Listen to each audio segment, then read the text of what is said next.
माँ की भी कोई मजबूरी हो सकती है। कल रात से शुरू हुई समुद्री तूफान रुकने का नाम ही नहीं ले रही थी। शाम होने को आई, लेकिन अभी भी तूफान में कोई बदलाव नहीं आया। लगातार बारिश तूफान होती ही जा रही थी। ठंड अपने पूरे जोर पर थी और समुद्री तूफान ने तो उसे और भी ज्यादा सर्द बना रखा था। सरिता सुबह से समुद्री तूफान बंद होने का इंतजार कर रही थी। आज उन्हें अपनी बेटी संजू के बर्थडे में जाना था। उसकी पसंद के गिफ्ट, चोकोबार सब उन्होंने मंगवा कर रख लिए थे। अब बस मौसम के ठीक होने का इंतजार था। सुशीला जी को तसल्ली थी कि उनकी दोनों बेटियां वर्षा और बबीता ज्यादा दूर नहीं रहती थी, इसलिए हर फंक्शन, त्योहार, जन्मदिन या किसी के शादी ब्याह जैसे मौकों पर मिलना जुलना होता रहता था। आज भी बबीता उनके साथ ही जाने वाली थी। वह दोनों बेटियों के लिए बनाए हुए गुलाब जामुन और गाजर का हलवा डब्बों में पैक कर रही थी कि बेटे सुनील ने आकर बताया, माँ, समुद्री तूफानों के कारण शहर में जगह जगह बहुत ज्यादा पानी भरा है।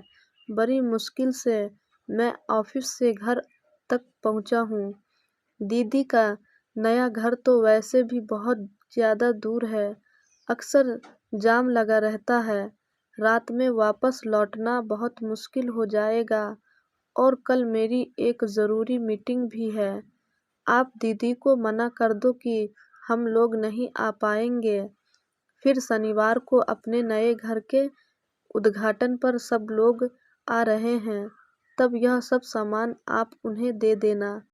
जब उन्होंने वर्षा को अपने न आने के बारे में बताया तो जैसा कि उन्हें डर था, वर्षा ने उनकी बात पूरी सुने बिना गुस्से से फोन काट दिया।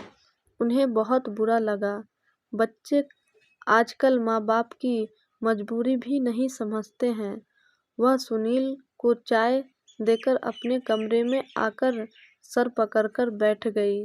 सामने मेज पर बच्चों की अपने पापा के संग फोटो देखकर वह अतीत की यादों में खो गई।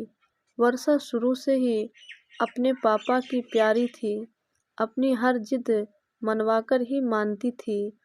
उससे 3 साल छोटी बबीता शुरू से शांत और समझदार बच्ची थी। कभी जिद करती भी थी तो समझाने पर मान जाती थी।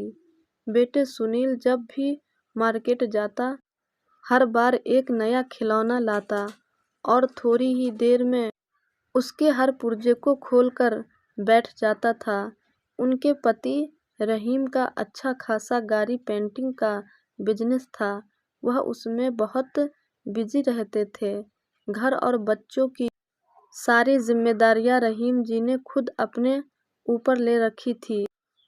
ऊपर वाले की दया से पैसे की कोई कमी नहीं थी। हंसता खेलता खुशहाल परिवार था। सब कुछ अच्छा चल रहा था कि एक कार एक्सीडेंट में रहीम की मृत्यु के बाद सारे परिवार पर दुखों का पहाड़ टूट पड़ा। अचानक हुए इस हादसे के बाद वर्षा एकदम गुमसुम सी हो गई थी। वह इस सच को स्वीकार नहीं कर पा रही थी कि उसके पापा अब इस दुनिया में नहीं हैं। रहीम के जाने के बाद उनकी भी दुनिया उजड़ गई थी, पर वह अपने बच्चों को बिखरते हुए नहीं देख सकती थी। इसलिए अपने दुख को सीने में दफन कर हिम्मत से काम लेते हुए उन्होंने धीरे धीरे ऊन बुनाई का काम सीखना शुरू किया। बहुत मुश्किलें उठाई, पर बच्चों की परवरिश में कोई कमी नहीं आने दी।